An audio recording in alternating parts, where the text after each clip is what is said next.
Hello, everyone. Welcome to the talk. Thanks for joining the session. My name is Shane McArdle. I'm a head of Digital Energy Division for Kongsberg Digital. And today we're going to be talking about why it's a smart time to speed up the digital transformation that's going on in the oil and gas industry at the moment. Now, if we consider the times we're living in right now, they're truly unprecedented. We have a pandemic that's just changed our normal way of living. The way we are working has changed. And this is very, very evident also in the oil and gas industry. We can see that COVID-19 has had a big impact. But in addition to COVID-19, there's also this other disruption that's been thrust upon the industry.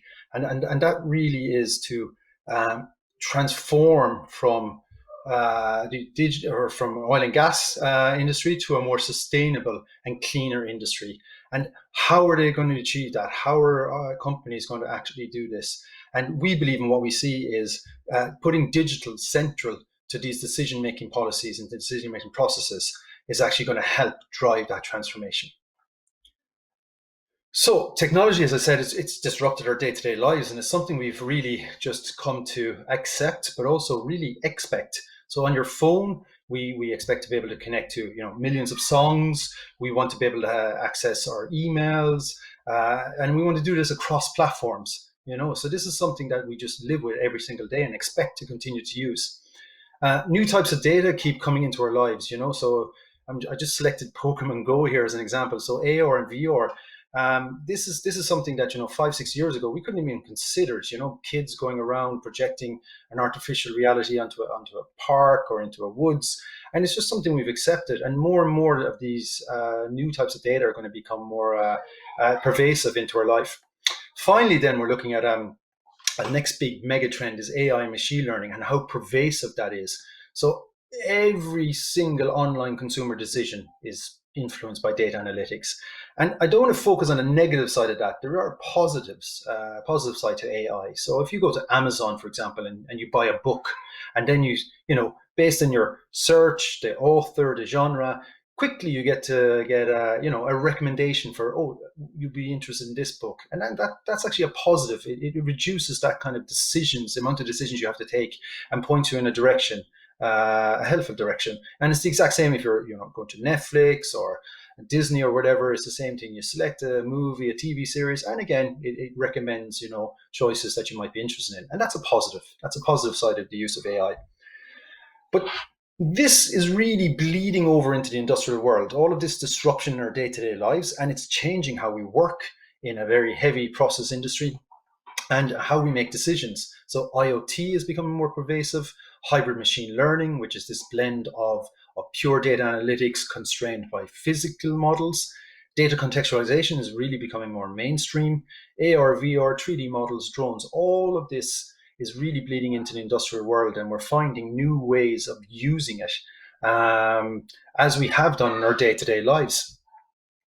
But industrial data is complicated, and we have to protect the critical infrastructure, because at the end of the day, it's there's a lot of stuff that can go wrong here, and it's not the same type of data as just normal consumer data, where if you get the color of a jacket wrong for your spring season, it doesn't have catastrophic events. Whereas if you use an algorithm to try to control or mitigate an abnormal condition on a process industry or process facility, that can have catastrophic effects.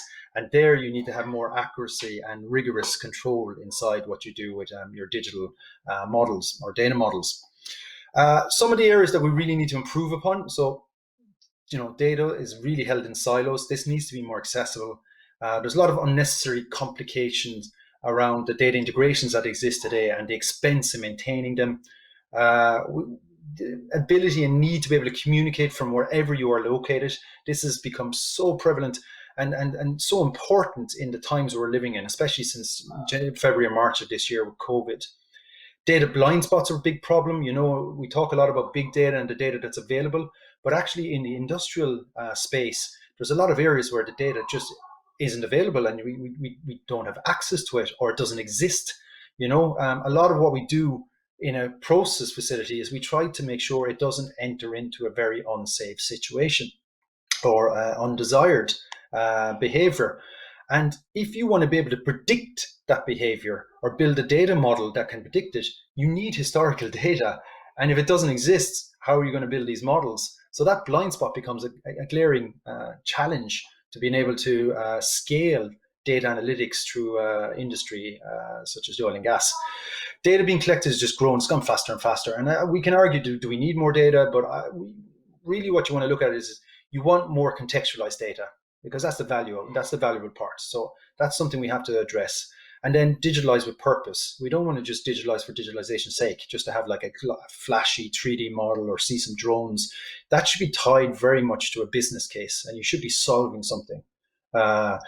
Users, we always keep users in mind. How are we making their day-to-day lives better? How are we making decisions making easier? Because with more data, decisions have become more complicated. That's all we've done by adding more data and the volumes of data. So we want to simplify that decision making.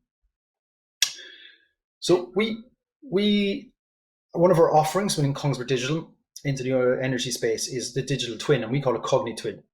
And this is where a convergence of IT, OT, data, and domain knowledge all is centralized inside this framework. There's lots of different definitions of this. I'm not going to get into that here, but it's a virtual representation of your physical asset, a digital representation of your physical reality. So there's lots of different ways of looking at this. But fundamentally what you're trying to do is you're trying to build a data foundation where you have a common view of your data that can provide you a better representation of that asset. So once that foundation is in place, you've contextualized the data, you've combined it, you've structured it, and you have it in a more consistent format. It becomes more useful, and you can do a lot more with it in that sense. And you can start building value-add applications on top. But it's very much about getting that data foundation, that data contextualization in place, so you can scale this at pace and at speed and really see a change in your organization. So you want a unified data landscape that will solve industrial challenges at pace, right? So what we've set up here are some of the mega trends that we see, digital worker, maintenance, so smart maintenance, some process optimization. A digital twin really helps support these digital streams and actually can address a lot of the challenges already associated here. So if we look at a digital worker, for example, it's quite a used term, and many different people are working with it. But fundamentally, it just allows workers to change how they collaborate, interface with their data and other people every day, also remotely. So we've seen in the last 4 or 5 months how field service engineers have been able to actually do remote services for maintenance. So there being a contractor in one country that has actually serviced fully remotely a large piece of equipment through the use of iPads, through the use of the digital twin, digital workflows. And it's just changed how they actually look at their day-to-day work. Same with the maintenance side. A lot of that is daily job planning, and just the effort required to collect all that information, collaborate with your the other disciplines, your colleagues. All of that is just made faster and easier through the use of a twin. And the same goes for your process optimization or your process insights. If you can dynamically interface with your data models, you can deploy machine learning quickly and at scale. That brings a lot of value very quickly.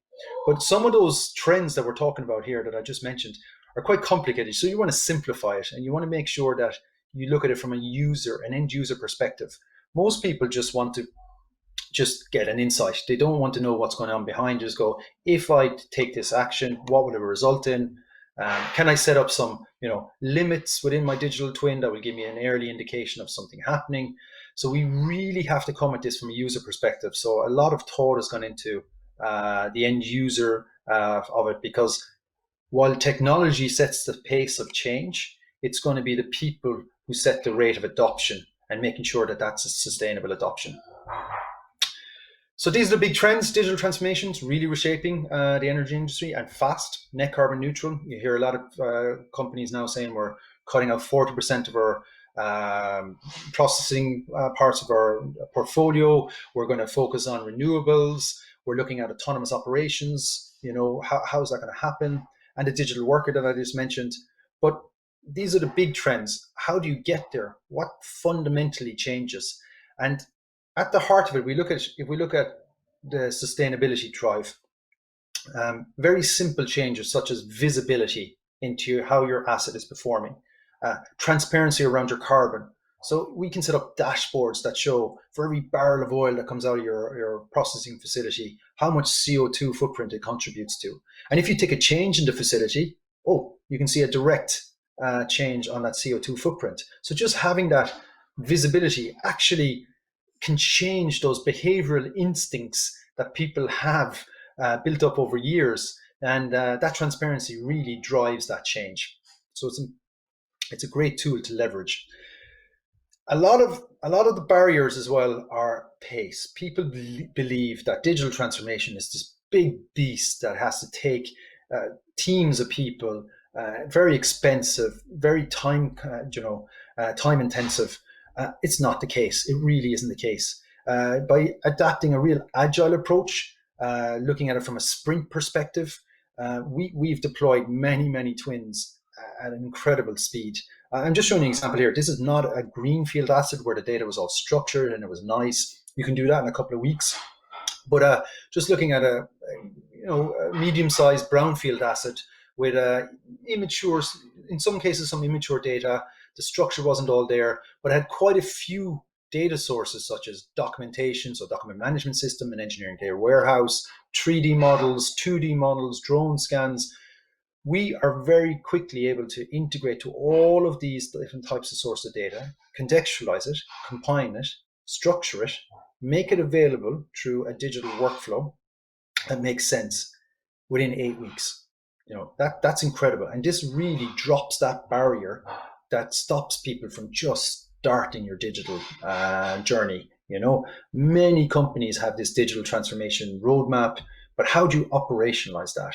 And we often talk about movement bringing clarity. If you just do it, just start it, and then you can iterate on it, get it into your end users' hands, because that's really where the magic happens. They bring the feedback. They start talking about how this is changing the way they work, changing their lives in some cases. And, this is where you start measuring the success of what digitalization can truly do. So quickly drop the barrier to the pace so you can accelerate, innovate around ideas very quickly. It allows you to test your hypotheses either through statistically or behaviorally. So you can test all of that inside a twin. And that's really exciting to get that very fast feedback. So all of this is a fast way to accelerate on your roadmap. And finally, you don't want to just keep, if you're going to be disruptive, truly disruptive, you can't silo what you want to do. You need to look at this holistically. A return on investment is one thing, but also really getting that disruptive momentum, you need to look at the energy value chain and integration. And that can be, across the whole value chain, or it could be as simple as just integrating topsides with subsea, your offshore with your onshore, your upstream with your downstream. Integration at scale brings fast return of investment. What it also shows a very, very, let's say, fiscal prudence as well, because you start to see the return of investment scaled across an organization. So this was very quick. It was just a flavor and to explain why now is the time to really accelerate that digital transformation. And if you want to hear more, we have a stand. So it's going to be manned throughout 2 days of the conference. Drop in, have a look, ask some questions. You can direct message to me. I'll be checking my DMs all day. And I hope you learned a little bit around this and why we should just do it, just get it rolling. Look forward to having more fun discussions over the next couple of days. Thank you. Bye.